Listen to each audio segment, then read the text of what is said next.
अपना उत्तराखंड देख रहे हैं आप और मैं हूं आपके साथ आरजू साईं। बीजेपी प्रत्याशियों की पहली लिस्ट आने के बाद से कई जगह से बगावती सुर उठने लगे हैं। पार्टी के फैसले से भीमताल में बीजेपी दावेदारों में नाराजगी है। भीमताल से निर्दलीय विधायक रहे राम सिंह कैड़ा को टिकट मिला है। नाराज दावेदार आज भीमताल में बैठक करेंगे। पूर्व जिलाध्यक्ष मनोज शाह भी पार्टी के निर्णय से नाराज हैं और अब वो निर्दलीय ताल ठोक सकते हैं। मनोज शाह के बगावती तेवर देखकर बीजेपी संगठन भी परेशान हो गया है। वहीं नरेंद्रनगर सीट से टिकट न मिलने से पूर्व विधायक ओम गोपाल रावत नाराज हैं। उन्होंने बीजेपी छोड़ कांग्रेस ज्वाइन करने का ऐलान किया है। चमोली के थराली से विधायक मुन्नी देवी का टिकट काट दिया गया, जिसके बाद उन्होंने कहा कि यदि कार्यकर्ताओं ने कहा तो मैं निर्दलीय चुनाव लड़ूंगी। निर्दलीय चुनाव लड़ना मेरा अधिकार है। टिकट कटने के बाद से मुन्नी देवी नाराज चल रहे हैं।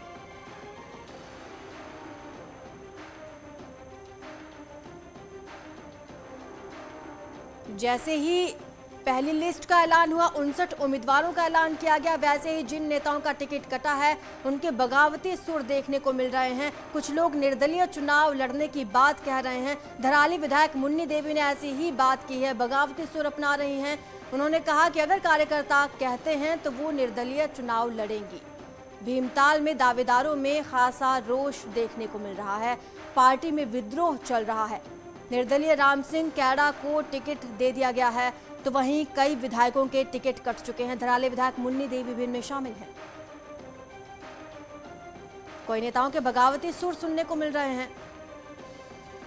हमारे संवाददाता सुनील नवप्रभात देहरादून से हमारे साथ जुड़े हुए हैं। सुनील, जिस तरह से पहले से ही कयास लगाए जा रहे थे कि जिन नेताओं का टिकट कटेगा वो बगावती सुर अपना सकते हैं, बड़ी चुनौती ये कि बीजेपी कैसे रूठों को मनाएगी। बिल्कुल आरजू, और बीजेपी को इस बात की आशंका थी कि जब टिकट घोषित होंगे या सिटिंग विधायकों के टिकट काटे जाएंगे तो बड़ी संख्या में कई सीटों पर बगावत के सुर उठ सकते हैं। थराली में मुन्नी देवी सिटिंग विधायक रही हैं, उनका टिकट काटा गया, उनकी जगह भोपाल राम टमटा को टिकट दिया गया। मुन्नी देवी इस बात से गुस्से में हैं, उनके समर्थक गुस्से में, और मुन्नी देवी ने ऐलान किया है कि वो निर्दलीय चुनाव भी लड़ सकते हैं। उत्तरकाशी की गंगोत्री सीट पर चूंकि जो सिटिंग विधायक थे वो दिवंगत हो गए थे, उनकी पत्नी भी वहां पर कैंडिडेट दावेदार थी, लेकिन वहां पर सुरेश चौहान को टिकट मिला है। और जो दूसरे दावेदार थे सूरतराम नौटियाल, वो भी बगावती तेवर अपनाए हुए हैं। उन्होंने आज ऐलान किया है कि वो जो अपने समर्थक हैं उनके साथ मीटिंग करेंगे। इस मीटिंग में क्या कुछ तय होता है इस पर अभी हमारी नजर रहेगी, लेकिन इतना जरूर है कि सूरतराम नौटियाल नाराज हैं। गंगोत्री सीट पे पवन नौटियाल हैं जो भाजयुमो के कार्यकर्ता रहे हैं, कई लंबे समय से वहां पर सक्रिय थे। उन्होंने भी ऐलान किया है कि वो आज अपने समर्थकों के साथ मीटिंग करेंगे और फिर उसके बाद आगे का कदम क्या होगा इस पर डिसाइड किया जाएगा। भीमताल की बात करते हैं, वहां पर पार्टी ने जिन नेताओं के टिकट काटे गए हैं, क्या आधार सिर्फ कामकाज को, रिपोर्ट कार्ड को आधार माना गया है या फिर जातिगत समीकरण को देखते हुए भी कुछ नेताओं के टिकट कट गए? देखिए, बीजेपी ने जो अब की बार टिकट आवंटन किया है उसमें जातिगत से भी ज्यादा इस बार बीजेपी ने सिर्फ जो जिताऊ कैंडिडेट हैं उसको मुख्य तौर पर टारगेट किया है, उसी के आधार पर टिकट बांटे गए हैं। पौड़ी डिस्ट्रिक्ट में एक बात उठने लगी है कि वहां पर तमाम सभी सीटों पर जो ठाकुर कैंडिडेट हैं, अभी केवल कोरदार सीट छूटी हुई है जहां पर पार्टी ने कैंडिडेट डिक्लेयर नहीं किया, बाकी सीटों पर ठाकुर कैंडिडेट उठाए हैं। तो वहां पर यह भी बात उठी है कि जो ब्राह्मण समाज है वो नाराज है कि पूरे पौड़ी डिस्ट्रिक्ट में एक भी सीट पर किसी ब्राह्मण कैंडिडेट को टिकट नहीं दिया गया। आपका इस तमाम जानकारी के लिए। उत्तराखंड में बीजेपी ने गुरुवार को अपनी पहली लिस्ट का ऐलान कर दिया है। पहली लिस्ट में 59 उम्मीदवारों की घोषणा की है और 11 सीटों पर अभी प्रत्याशियों का ऐलान नहीं किया गया है। यही नहीं, पहली लिस्ट में 10 विधायकों के टिकट बीजेपी ने काट दिया है। बीजेपी की लिस्ट में 15 ब्राह्मण उम्मीदवार हैं, 3 वैश्य उम्मीदवार हैं, तो वहीं 6 महिला उम्मीदवारों को भी टिकट दिया गया है। सिंगर जुबिन नौटियाल के पिता राम शरण नौटियाल को बीजेपी ने अपना प्रत्याशी बनाया है। सीएम धामी एक बार फिर से खटीमा सीट से चुनाव लड़ेंगे, तो वहीं प्रदेश अध्यक्ष मदन कौशिक हरिद्वार सीट से चुनावी मैदान में होंगे। इसके अलावा कैबिनेट मंत्री सतपाल महाराज को चौबट्टा खाल से, तो सुबोध उनियाल को नरेंद्रनगर से टिकट दिया गया है। स्पीकर प्रेमचंद अग्रवाल को ऋषिकेश से ही टिकट दिया गया है। वहीं कुछ बड़े नाम भी हैं जिनके टिकट काट दिए गए हैं, जैसे अल्मोड़ा में डिप्टी स्पीकर है रघुनाथ सिंह चौहान, उनका टिकट कट गया है। तो वहीं खानपुर में प्रणव सिंह चैंपियन का टिकट काट दिया गया। यमकेश्वर में बीसी खंडूरी की बेटी रितु खंडूरी का टिकट काटा गया है।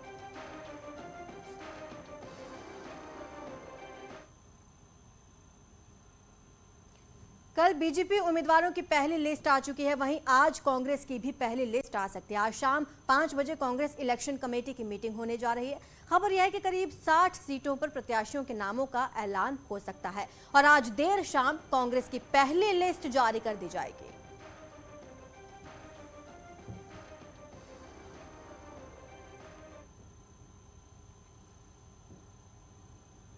तो वहीं विधानसभा चुनाव के लिए नामांकन प्रक्रिया आज से शुरू होने जा रही है। सुबह 11 बजे से नामांकन प्रक्रिया शुरू हो जाएगी और 28 जनवरी को नामांकन की अंतिम तारीख होगी। नामांकन के लिए चुनाव आयोग ने तैयारियां चाक चौबंद कर ली हैं और संबंधित अधिकारियों को मुस्तैद रहने के साथ दिशा निर्देश दिए गए हैं। कोविड के चलते इस बार प्रत्याशी के साथ सिर्फ 2 लोग नामांकन के लिए अंदर दाखिल हो सकेंगे। प्रोसेस है उसके लिए, क्योंकि कोविड के मद्देनज़र काफ़ी गाइडलाइंस है, उन गाइडलाइंस को फॉलो करना कर्तव्य भी है और सभी को ब्रीफ भी कर दिया गया है इस बारे में कि पहले जो नॉर्म्स थे उसमें 5 व्यक्ति जाते थे और नॉमिनेशन भर के आते थे, लेकिन अब जो नए नॉर्म्स आए हैं उसमें केवल जो कैंडिडेट है प्लस उसके साथ 2 प्रस्तावक, केवल वही लोग अंदर जा सकते हैं। दूसरा, गाड़ियों की संख्या में भी काफ़ी कमी करी गई है कि केवल 2 गाड़ियां अलाउड होंगी।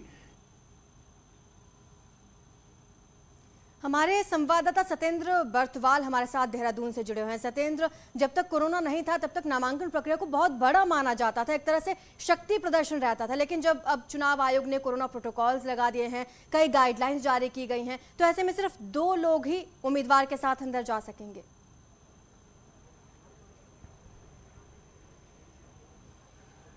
बिल्कुल आरजू, क्योंकि आज से उत्तराखंड में नामांकन प्रक्रिया शुरू है। आप देख सकते हैं पूरी तैयारियां यहाँ पे की गई है, गोले भी बनाए गए हैं क्योंकि सोशल डिस्टेंस और कोरोना को लेकर सोशल डिस्टेंस का बड़ा ख्याल रखा गया है। भले ही अभी तक यहाँ पे नॉमिनेशन के लिए कोई प्रत्याशी यहाँ पहुँचा नहीं, लेकिन पूरी तैयारियाँ यहाँ पे पुलिस पूरी चकाचौंध है। और क्योंकि इस समय कोरोना को लेकर काफ़ी गाइडलाइन जो तैयार हुई है उसको लेकर ही पूरा फॉलो किया जा रहा है।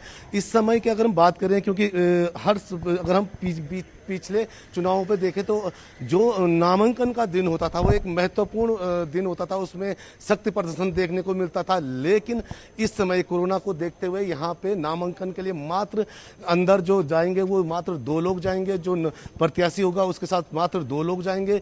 और जो पहले शक्ति प्रदर्शन होता था या जो बड़े बड़े जुलूस निकलते थे वो भी इस समय पूर्ण रूप से पाबंदी उन पर भी लगाई गई है। और अगर हम बात करें, क्योंकि आज से शुरू नामांकन शुरू हो गए, 28 तारीख तक ये नामांकन चलेंगे। बीच में करीब 3 दिन की सरकारी छुट्टियां भी हैं। और अगर हम बात देहरादून की करें तो देहरादून के यहाँ पे जिस इलाके में अभी हम खड़े हैं ये कचहरी परिषद है। यहाँ पे 4 जो विधानसभा जहाँ पे है देहरादून में, उन विधानसभाओं के यहाँ पे पर्चे भरे जाएंगे, नामांकन यहाँ पे किया जाएगा। और अन्य की बात करें तो वहाँ उनके लिए डोईवाला और मसूरी और विकास नगर में प्रशासन ने व्यवस्था की गई है और यहाँ पे हर तरीके से व्यवस्था की गई है। सोशल डिस्टेंस और मास्क यहाँ पे पहनना जरूरी होगा जो नामांकन के लिए प्रत्याशी आएंगे। जी, आज जैसे नामांकन का पहला दिन है, अब तक कोई उम्मीदवार पहुंचा नामांकन करने के लिए या नहीं?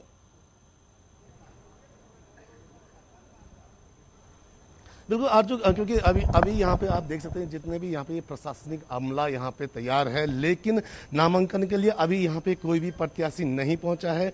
क्योंकि भले ही बीजेपी ने अगर मात्र आप डोईवाला सीट को छोड़ दिया जाए तो बीजेपी ने भले अपने प्रत्याशी सभी घोषित कर दिए। कांग्रेस के प्रत्याशियों का आज बताया जा रहा है कि घोषित हो सकते हैं। और अन्य जो पार्टियां हैं जिसमें आम आदमी पार्टी या यूकेडी या जो अन्य दल हैं उन्होंने भी अपने प्रत्याशी लगभग घोषित कर दिए हैं। लेकिन अभी तक यहाँ पे एक भी कैंडिडेट नहीं पहुंचा है जो कि अपने नामांकन यहाँ पे प्रक्रिया शुरू करे। लेकिन ये बताया जा रहा है कि देर शाम तक कुछ नामांकन फॉर्म ले सकते हैं लोग या कुछ लोग यहाँ पे नामांकन के लिए आ सकते हैं। जी, शुक्रिया आपका इस तमाम जानकारी के लिए। और यहाँ रुकेंगे छोटे से ब्रेक के लिए, जल्द हाजिर होंगे।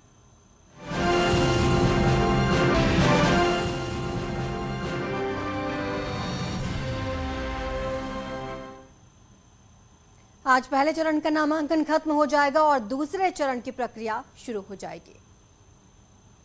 10 फरवरी को पहले फेज की वोटिंग होगी। उससे पहले न्यूज़ 18 आपको महापोल दिखाएगा। आज शाम 7 बजे से उत्तर प्रदेश उत्तराखंड का महापोल दिखाया जाएगा। तो तो क्या फैसला करने वाले हैं और हार से कौन होगा लाल और कौन लगाएगा जीत का गुलाल? सबसे सटीक अनुमान उत्तर प्रदेश उत्तराखंड का महापोल शाम 7 बजे से लगातार हम आपको दिखाएंगे। चलिए यहां रुकेंगे एक छोटे से ब्रेक के लिए, जल्द हाजिर होंगे।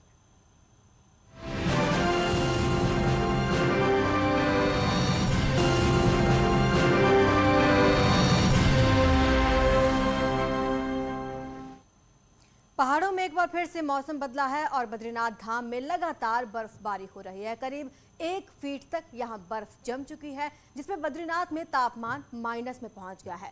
बद्रीनाथ धाम के अलावा हेमकुंड में भी बर्फबारी हुई और औली में भी बर्फबारी हुई है। ये तस्वीरें आप देख सकते हैं। खूबसूरत नज़ारा उत्तराखंड के पहाड़ी इलाके का है, जहां माइनस में तापमान पहुंच चुका है। 1 फुट तक बर्फ यहां पर जम चुकी है। पहाड़ों में लगातार बर्फबारी हो रही है।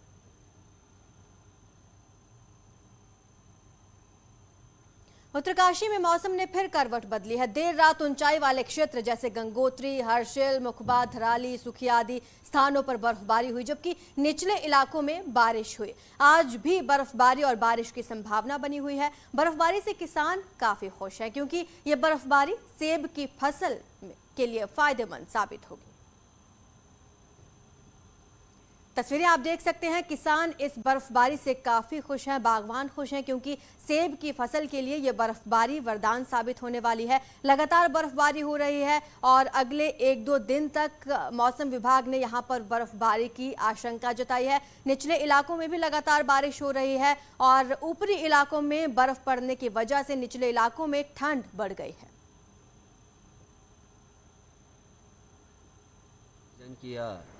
तीसरी बर्फबारी है और 2 इंच के करीबन यहाँ अभी बर्फ गिर चुकी है, और जिससे किसान काफ़ी खुश और उत्साहित हैं, क्योंकि जो यह बर्फ पड़ रही है सेब के लिए काफ़ी लाभदायक होगी।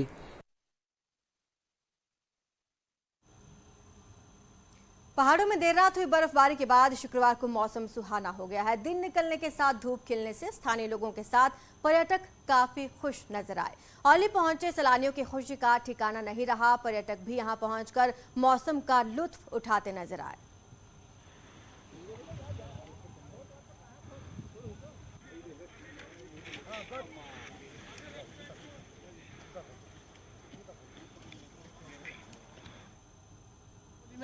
बहुत एंजॉय कर रहे हैं। रूम बहुत बढ़िया लिया है हमने, बहुत बेस्ट है। बर्फ का एंजॉय ले रहे हैं। बहुत अच्छा लग रहा है और हमारे साथ हमारे यार दोस्त और बच्चे भी हैं। बहुत अच्छा, और होटल भी अच्छा है। यहाँ पे सब कुछ बहुत बढ़िया। औली सुना ही था, मगर यहाँ आने के बाद हमें ऐसा लगा कि किसी जन्नत में आ गए हम। हमें इतनी खुशी हुई कि यानी घर जाने के लिए मन ही नहीं कर रहा क्या कि घर चले जाए वापसी। यहाँ रुकते हैं एक ब्रेक के लिए, जल्द हाजिर होंगे।